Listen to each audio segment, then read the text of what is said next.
Hello everybody and welcome back to my channel. Today I'm here to do my July wrap-up. In July, I read a total of 7 books and 1 novella. The first book that I read, it was a novella and it was 6 Days Earlier by David Levitan. I really enjoyed this short novella. It was entertaining and everything. The story, it wasn't kind of engaging or anything. It was just more stories of A's character and everything, but it was okay. At the end, I gave that one a 4 out of 5 stars. The next book that I read, I also read it on my Kindle, and that one is The Revenge of Seven by Pittacus Lore, and this is the 5th book in the Lorien Legacy series. See that our characters are so near to face their fate. It was so interesting and so enjoyable, and the ending was so unexpected, and it left me hanging, and I cannot wait for the next book in this series. It comes out on September and I'm so excited, and of course I gave that book a 5 out of 5 stars. The next book that I read is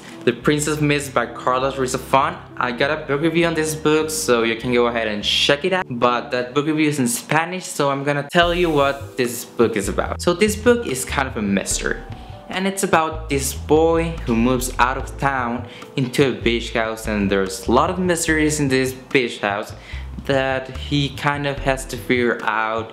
And there's a dead kid, and there's a mist, and there are princess, and there's a boat, there's ocean adventures, and it was so fun. It was like a perfect summer read. And of course I gave this one a 5 out of 5 stars, and I cannot wait to read the next book in this trilogy. Then I read Where She Went by Gail Forman, and this book I read it in less than 24 hours. I read it non-stop. I was in the car traveling an 80 hours drive back home from my vacation where I was, and I read it on the car. Of course I wasn't driving, so I read it during the drive back home, and it was so interesting. I really love how this duology ended and where the characters went. And in this one we don't get Mia's perspective, we get Adam's perspective on this story, and it's so good to see our characters come together for one night.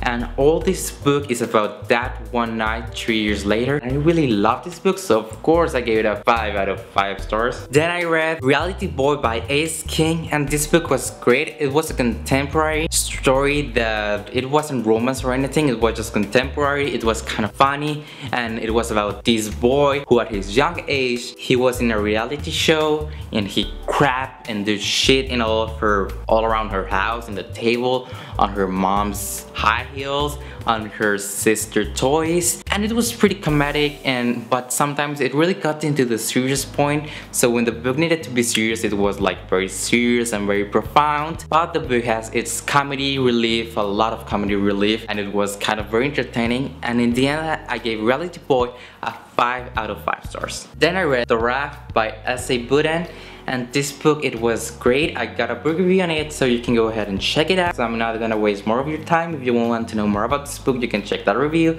But very quickly, let me tell you that this book was entertaining, it was thrilling, it was enjoyable, but there was something lacking in it. So in the end, I gave The Raft by S.A. Budin a 3 out of 5 stars. Then I read The Dove by Katie Kilipanger. Yeah, I don't know how to pronounce that author's name, but I read The Dove. And let me tell you that this book was so different from its movie adaptation. I liked the movie adaptation, and I also enjoyed this book, but this book was more serious than the movie adaptation. It was more serious in the topics, and it was more new adult. It got loads of sex scenes, of course not 50 Shades level sex scenes, but it got a couple of sex scenes. But at the end, I enjoyed this book. It was fast-paced, but I kind of didn't like it as much as I was expecting, so I gave it a 3 out of 5 stars, The Dove. And finally this month I read Eleanor on Park by Rainbow Rowell. So I have been wanting to read a Rainbow Rowell for a while, and now I finally read Eleanor on Park. And let me tell you, this book was great.